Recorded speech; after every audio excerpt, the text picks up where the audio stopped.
Assalamualaikum warahmatullahi wabarakatuh. Perkenalkan, saya Laila Alfisya bersama 3 orang teman saya, yaitu Septiana Putri, Irwandi, dan juga Khairul Fatihi.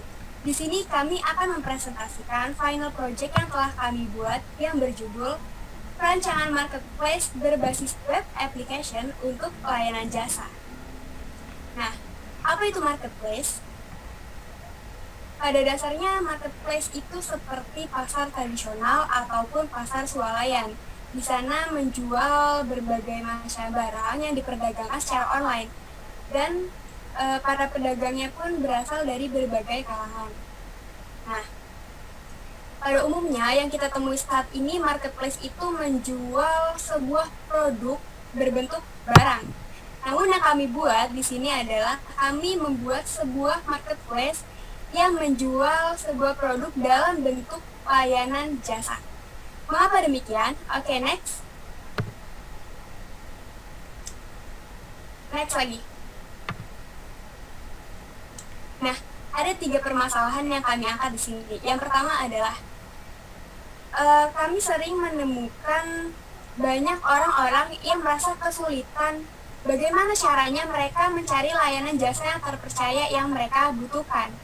Nah, maka dari itu kami menyediakan sebuah web yang menggunakan sistem review. Jadi di situ para customer bisa mempertimbangkan apakah ia akan menyewa sebuah jasa atau tidak. Lalu yang kedua adalah masyarakat yang masih awam. Kebanyakan pada saat ini masyarakat pun masih bingung bagaimana caranya ia menyewa sebuah jasa yang sedang ia butuhkan, di mana harus mencari, dan sebagainya. Lalu yang ketiga adalah kesulitan membranding usahanya. Nah, ini berfokus pada orang-orang yang ingin menjual dan menyediakan sebuah layanan jasa. Kalau kita berjualan secara offline, tentu akan lebih sulit menyebarkan informasi secara lebih luas dibandingkan saat kita berjualan secara online. Oke, next. Nah, di sini ada fitur-fitur yang kami sajikan dalam website yang kami buat. Yang pertama ada data untuk penyedia maupun penyewa layanan jasa. Di sini seperti yang kita ketahui, saat kita membuat akun pasti ada profil dari si pengguna itu. Yang selanjutnya adalah daftar kategori dan juga daftar layanan jasa. Kurang lebih ada kategori kesehatan, hiburan, dan juga web building. Selebihnya ada lagi, namun kita nggak bisa sebutkan semuanya di sini. Oke, yang dimaksud daftar layanan jasa adalah produk-produk yang berbentuk layanan jasa yang disajikan oleh para penyedia layanan jasa. Lalu tentu saja diiringi dengan deskripsinya supaya lebih detail lagi. Nah, selanjutnya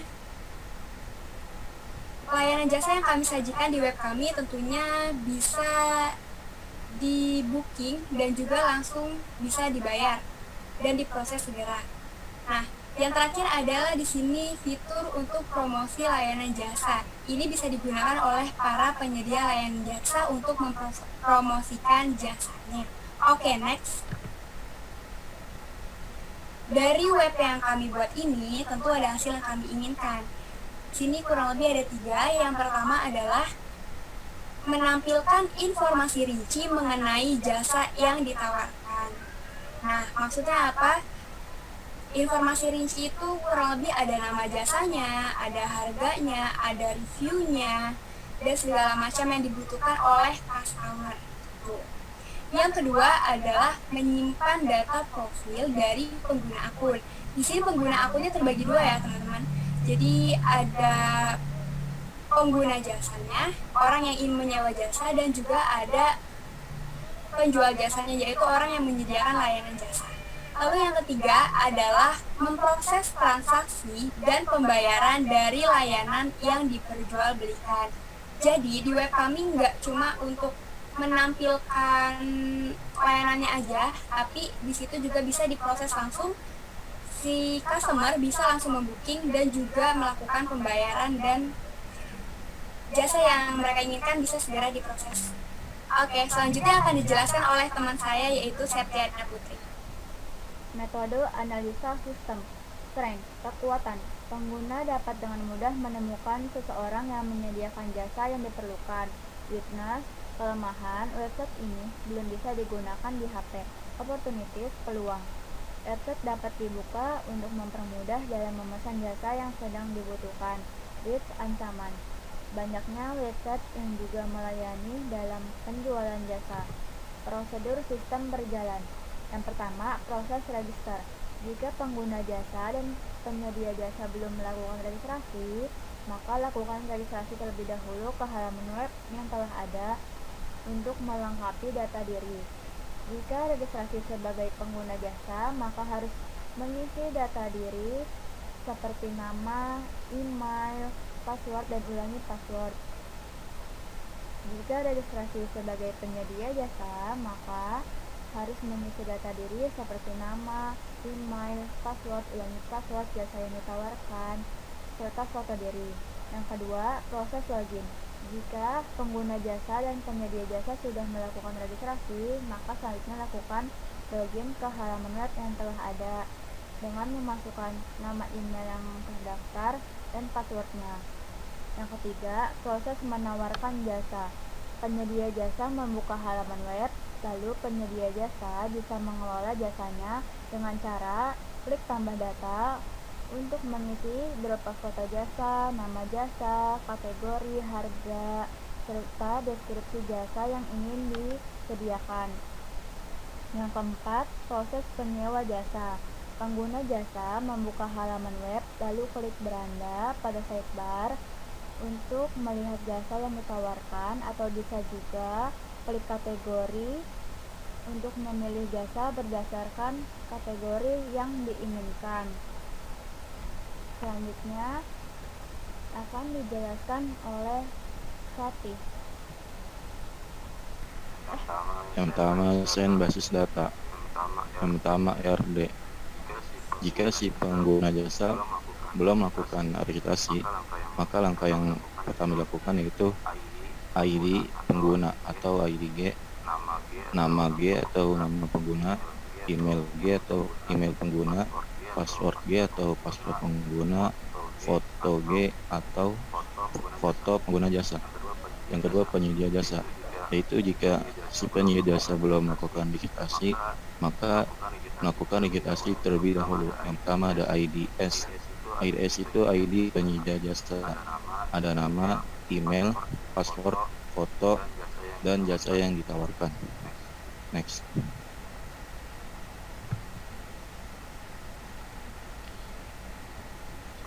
Selanjutnya, jika registrasi sudah dilakukan, maka kita melakukan login antara si pengguna maupun si penyedia jasa.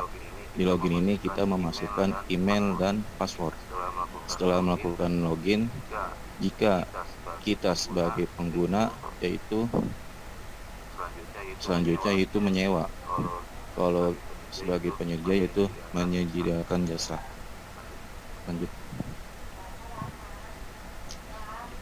Jika sebagai pengguna, selanjutnya itu menyewa jasa. Nah, di jasa ini ada apa aja? Ada ID jasa, ada nama jasa, ada kategori jasa, harga jasa, deskripsi jasa, foto jasa.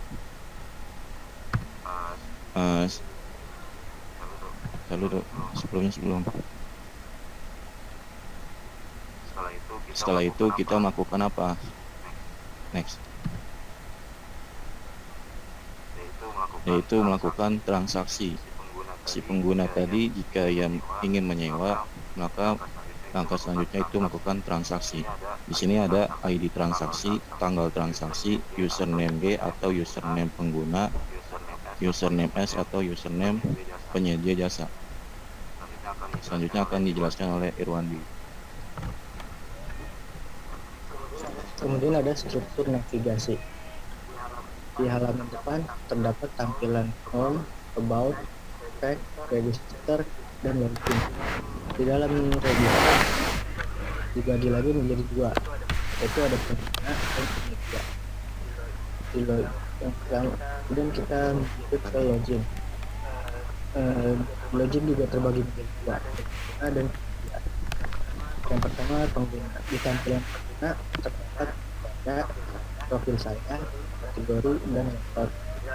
Dalam beranda terdapat detail produk dan juga masukkan keranjang. Di dalam masukkan keranjang dibagi lagi menjadi 4, ada checkout, hapus, kembali, dan pembayaran. Kemudian di profil saya terdapat edit profil. Next.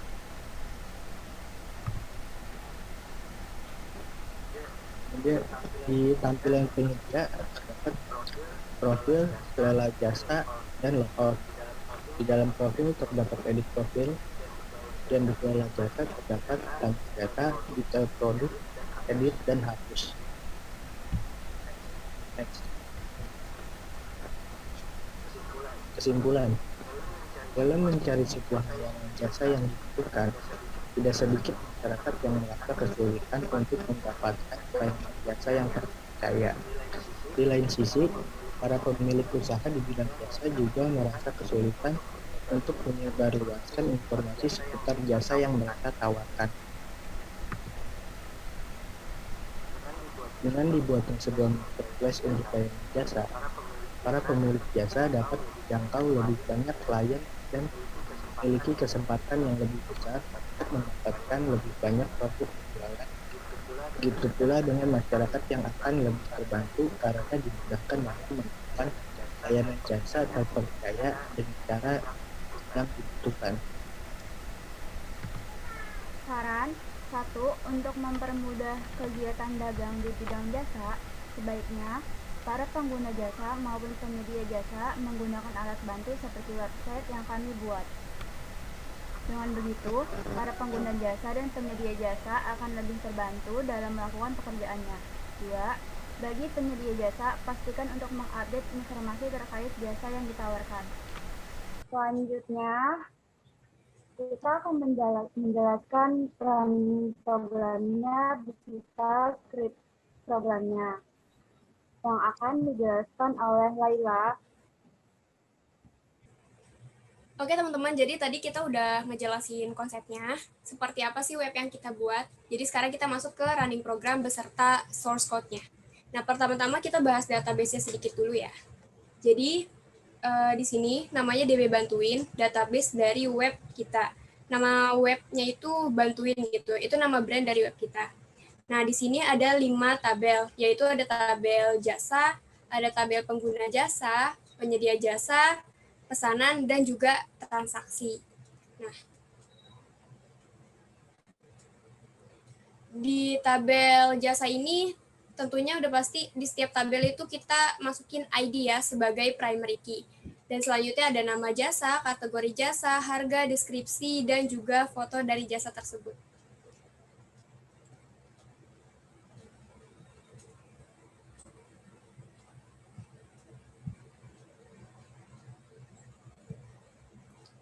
Nah, untuk di pengguna jasa, selain ID, kita juga ada namanya, yaitu email. Nah, di sini email juga kita jadikan sebagai unik ya. Jadi, setiap email pengguna itu nggak boleh sama gitu. Lalu selanjutnya ada password, nomor telepon, alamat, dan juga foto profil.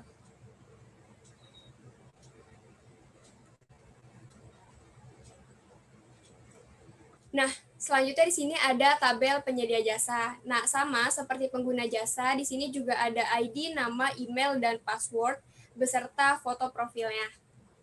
Nah, lalu selebihnya di sini ada jasa, yaitu jasa dari si penyedia jasanya nanti yang akan diupload akan masuk ke sini. Lalu selebihnya ada nomor telepon,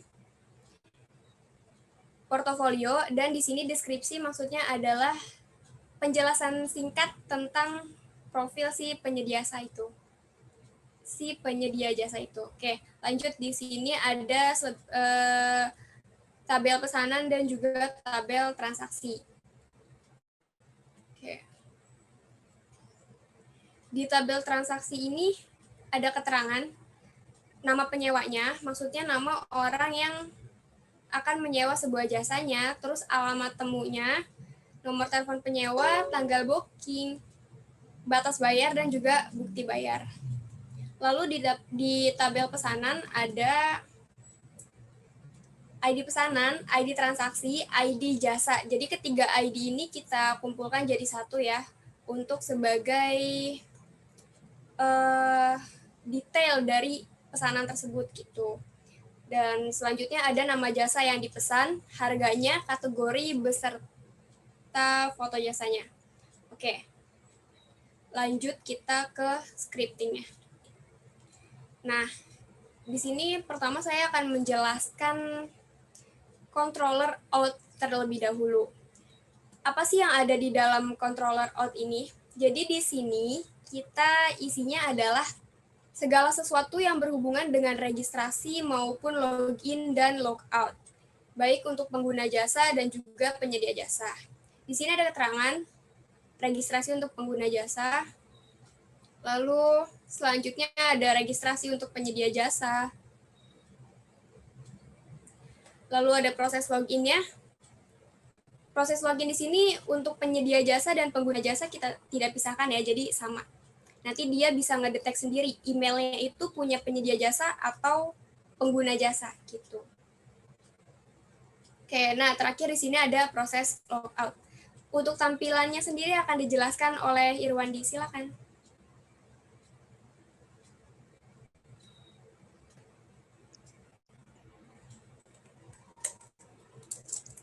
Kita buka dulu.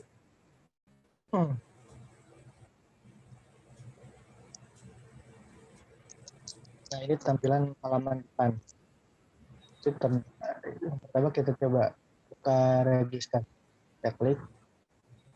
Ini terdapat ada daftar untuk pengguna jasa dan penyedia jasa.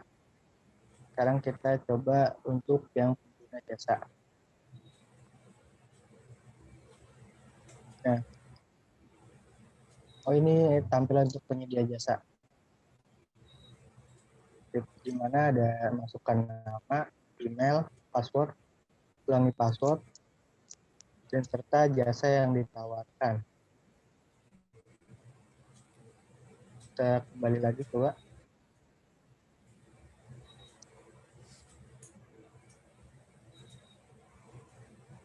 Kita buka yang pengguna. Nah, untuk pengguna yang dibutuhkan hanya nama, email, dan password juga.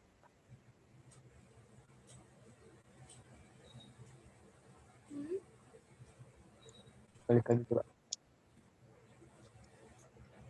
Dan login. Nah, sekarang coba kita daftar satu akun. Daftar penyedia.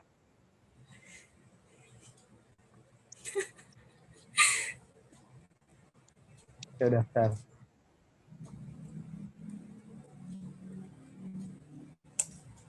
Saya masukkan nama.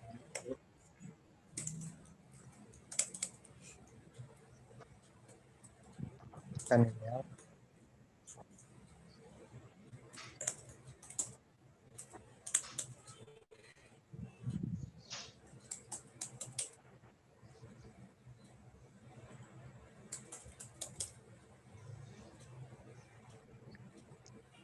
Kemudian kita pilih jasa yang akan ditawarkan.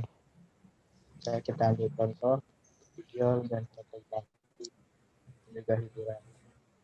Kita klik daftar.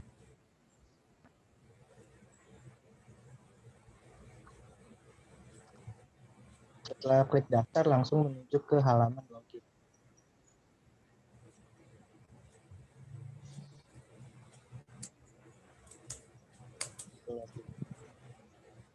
Kita login.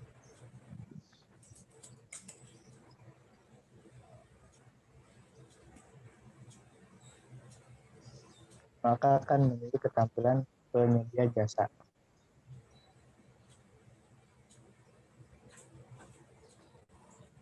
Out dulu.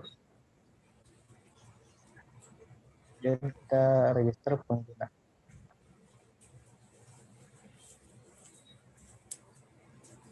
Nama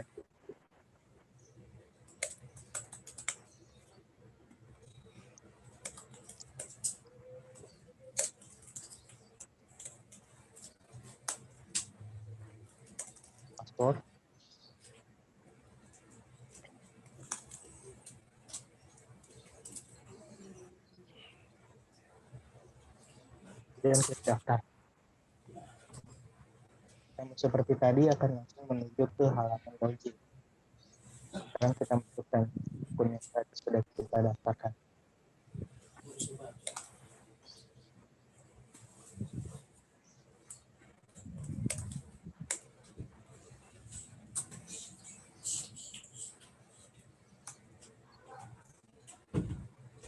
Klik login, langsung menuju ke halaman pengguna.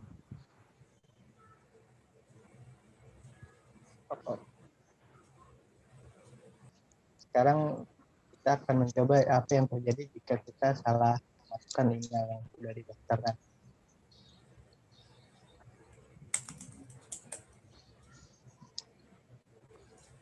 Masukkan password yang salah,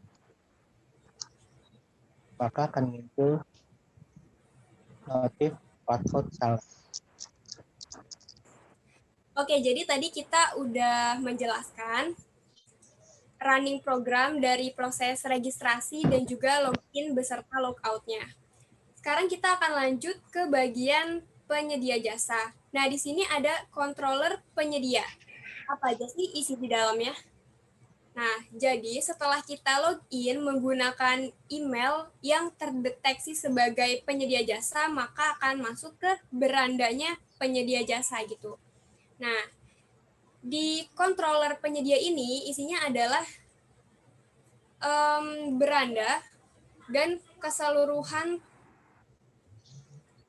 halaman tentang penyedia jasa setelah dia login gitu. Di dalamnya ada apa aja? Jadi di dalam halaman penyedia jasa ada fitur untuk mengelola jasanya. Lalu ke bawah lagi, di sini ada fitur profil saya. Di sana dapat mengubah profil maupun passwordnya. Lalu lanjut di bawahnya lagi ada di sini fitur invoice ya. Jadi invoice itu setelah pengguna jasa telah memesan sebuah jasa dari akunnya dia, maka akan masuk ke dalam invoice. Jasa apa aja yang telah dipesan beserta detail dari profil si pengguna jasa yang menyesan jasa tersebut. Oke. Untuk tampilan program sendiri akan dijelaskan oleh Fatih.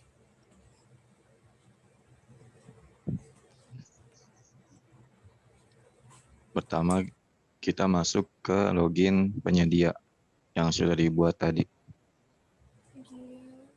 Fatih.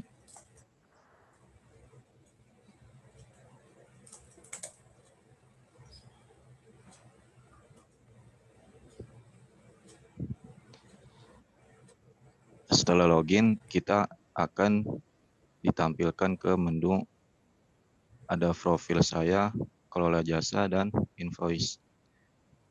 Pertama kita ke profil saya.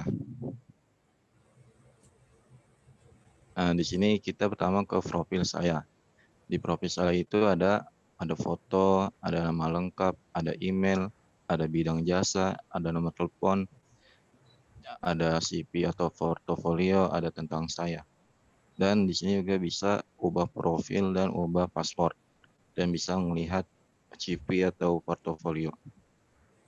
Kalau kita ingin ubah profil, maka kita klik ubah profil. Kalau belum ada nomor telepon, kita memasukkan nomor telepon.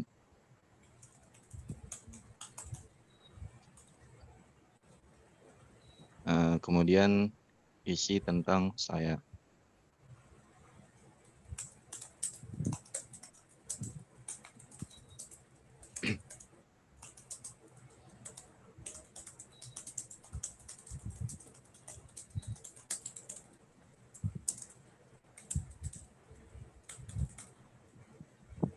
Lalu memasukkan foto.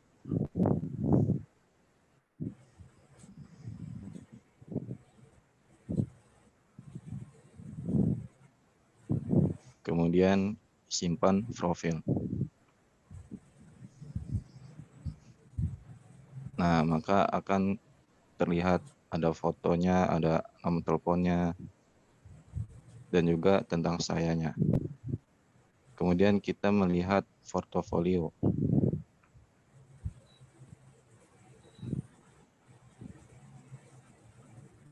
Masukkan portofolio.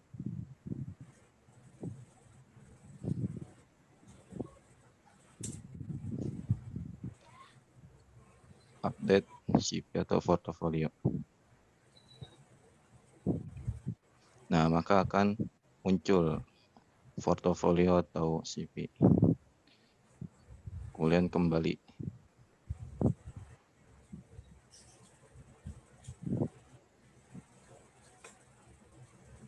Kemudian kalau kita ingin mengubah password, maka klik ubah password.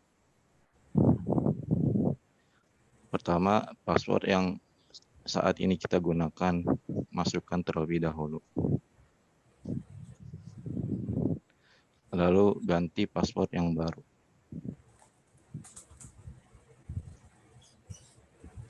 Kemudian ulangi password yang baru. Setelah itu, simpan password. Maka akan berhasil notif password Anda telah diubah. Kemudian kita ke logout.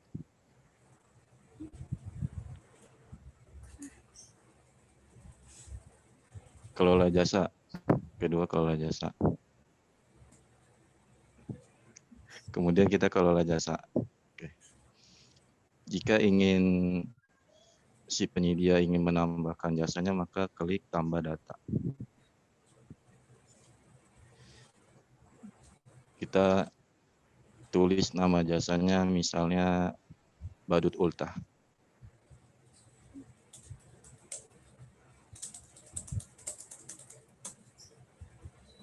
Kategorinya hiburan. Harganya taruh 200. Kemudian deskripsinya yaitu menghibur anak-anak kecil. Kemudian masukkan foto jasa yang kita tawarkan. Kemudian simpan.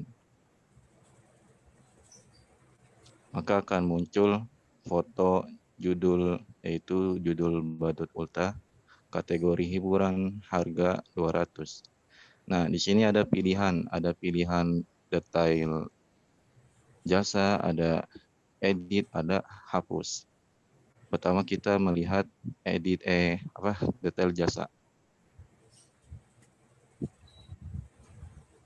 Nah, di sini akan terlihat detail jasanya, yaitu ada nama jasa, kategori, harga, deskripsi.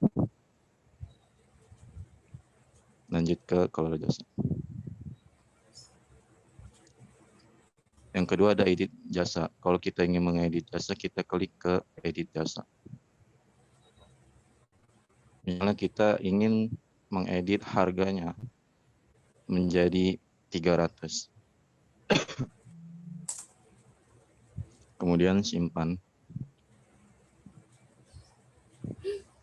Nah, di sini fotonya belum ada karena kita harus menginputnya ulang.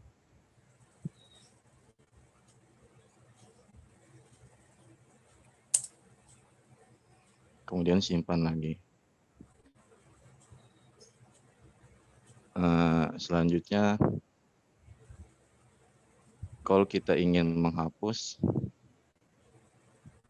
kita klik hapus. Nah, maka akan hilang. Kalau kita ingin menambahkan lagi, kita tinggal klik tambah data. Terus misalnya kita perawat, nama jasanya perawat.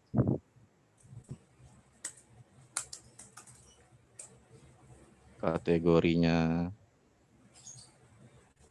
kesehatan, harganya misalnya 500.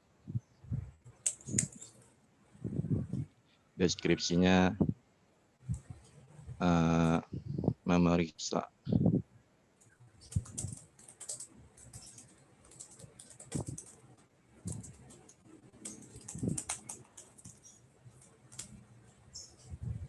Kemudian memasukkan foto perawat.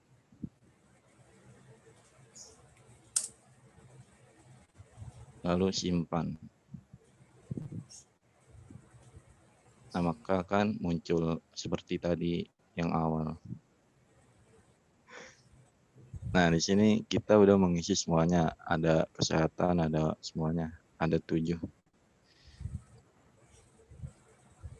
Langkah selanjutnya yaitu tadi kan kita udah mengubah password kita logout.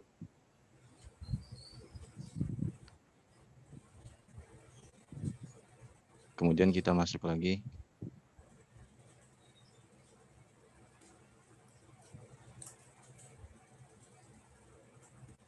ke password yang baru. Kemudian login. Nah, maka akan masuk ke halaman yang tadi.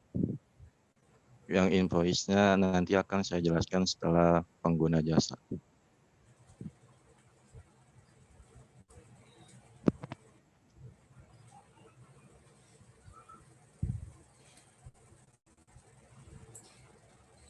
Nah, jadi tadi kita sudah mencoba running program dari halaman penyedia jasa. Selanjutnya, kita akan menjelaskan tentang halaman pengguna jasa. Jadi di sini ada controller pengguna. Isinya adalah scripting atau source code yang akan menampilkan halaman dari pengguna jasa. Di sini ada beranda.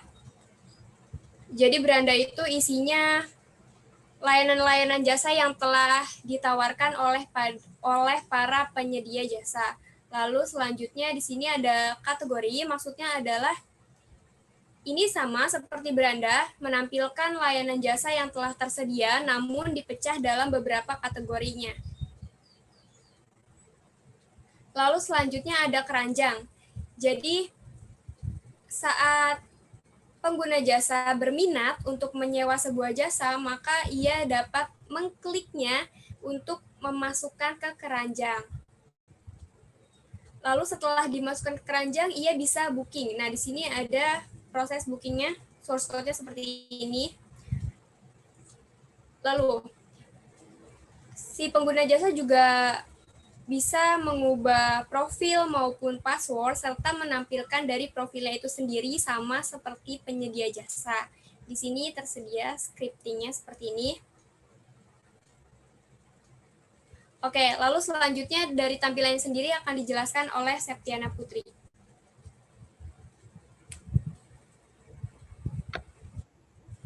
Sekarang kita login untuk pengguna jasa. Masukkan alamat email dan passwordnya.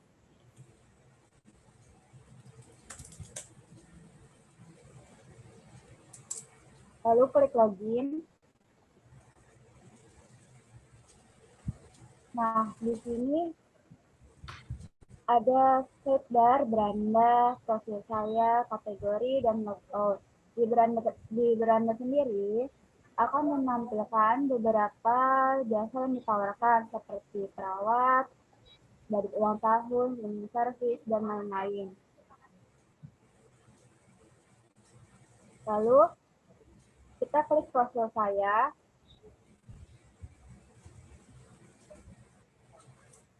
Nah, di sini terlihat tampilan data diri dari pengguna jasa. Di sini ada nama lengkap, nomor telepon, email, dan alamat. Karena di sini nomor telepon dan alamat belum tersedia, maka kita akan mengubahnya dengan cara ubah profil. Klik ubah profil. Nah, di sini kita juga bisa memasukkan foto. Kita bisa memasukkan foto, klik choose file.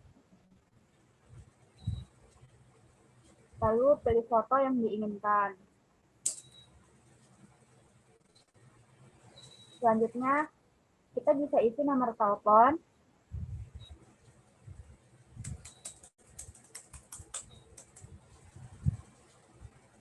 Lalu kita isi alamatnya.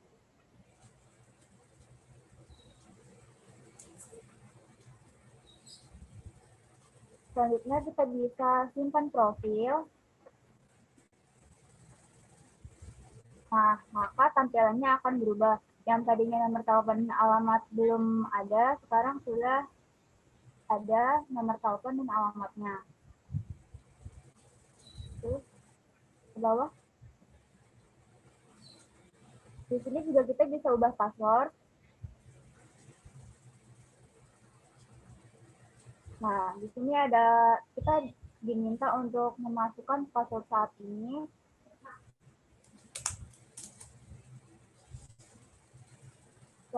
Selanjutnya kita bisa masukkan password baru.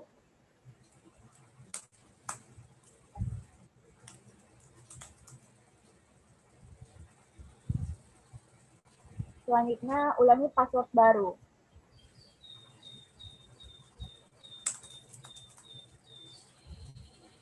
Di sini kita bisa simpan password. Maka akan ada notifikasi berhasil password Anda telah diubah. Sekarang kita coba untuk logout. Lalu kita login lagi. Masukkan alamat email dan password yang baru diubah. Klik login.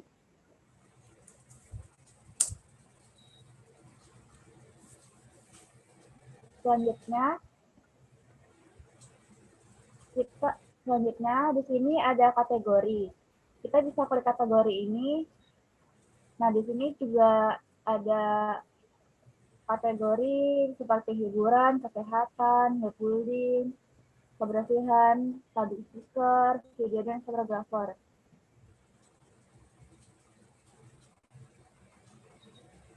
Selanjutnya kita akan coba untuk bagaimana cara booking jasa yang kita inginkan. Di sini kita bisa klik beranda. Lalu kita coba untuk lihat detail dari perawat. Nah, di sini terdapat informasi mengenai jasa yang tadi kita inginkan, seperti nama jasa, kategori, harga, serta deskripsinya. Kita kembali dulu ke beranda. Lalu kita coba untuk check out dengan cara klik icon keranjang pada perawat. Nah, maka pada keranjang di atas ini akan berubah menjadi satu item. Kita bisa klik untuk melihatnya.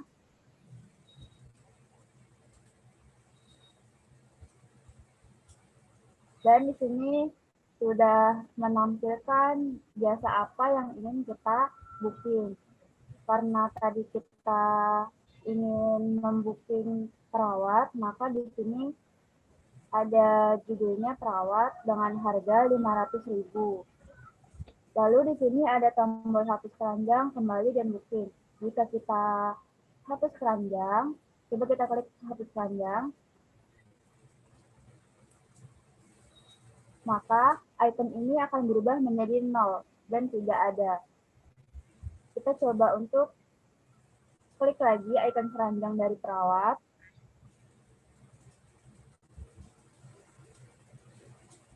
Dan di sini juga akan berubah menjadi satu item lagi. Kita klik lagi satu item ini. Nah, di sini ada tombol kembali, maka akan menampilkan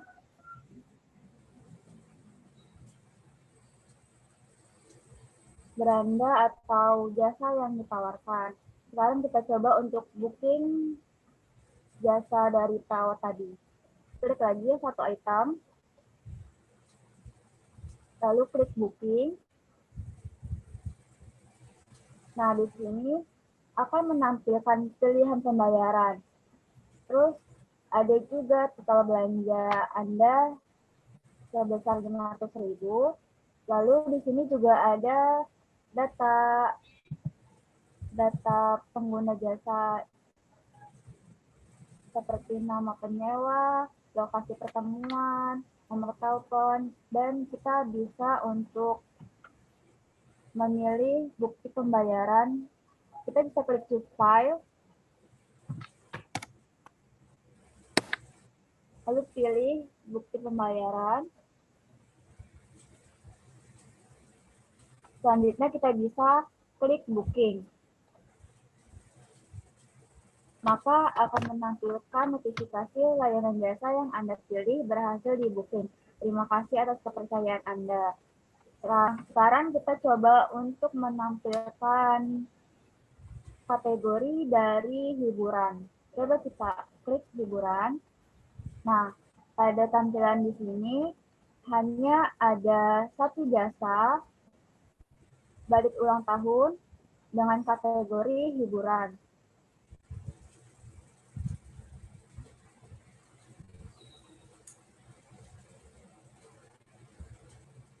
Selanjutnya kita akan mencoba untuk logout.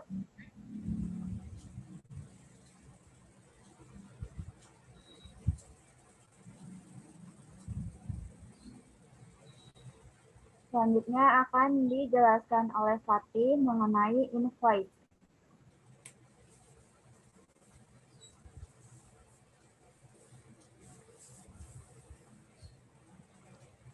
Iya, kita kembali ke login sebagai penyedia jasa.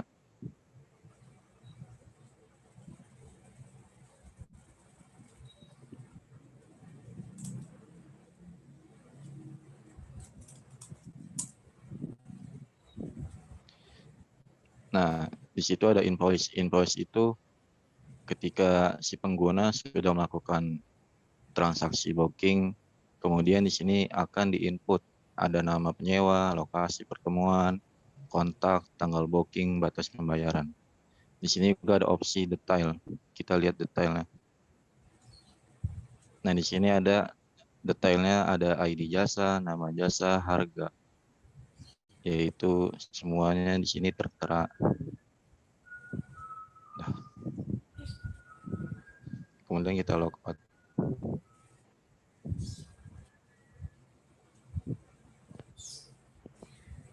Oke, jadi tadi udah kita jelasin semua. Ada 3 controller, yaitu control out yang mana untuk memproses registrasi, login, dan juga logout. Lalu controller pengguna untuk memproses halaman beranda dari pengguna setelah dia login. Sama juga dengan penyedia. Nah, lalu untuk modelnya, kita jelasin sedikit ya. Jadi di sini ada 3 model. Ada model invoice, model jasa, dan juga model kategori. Nah, model invoice ini adalah model yang memproses data-data dari invoice. Lalu untuk model jasa adalah model yang memproses data-data yang bersangkutan dengan jasa. Seperti untuk menampilkan jasa, mengedit jasa, dan menghapus jasa. Lalu di sini ada model kategori. Nah, sebenarnya hampir sama dengan model jasa. Untuk menampilkan jasa juga, tapi ini dipecah dalam berbagai kategori yang tadi sudah dijelaskan oleh Putri. Oke, sekian presentasi dari kelompok kami. Untuk kurang lebihnya mohon maaf. Terima kasih atas perhatiannya. Wassalamualaikum warahmatullahi wabarakatuh.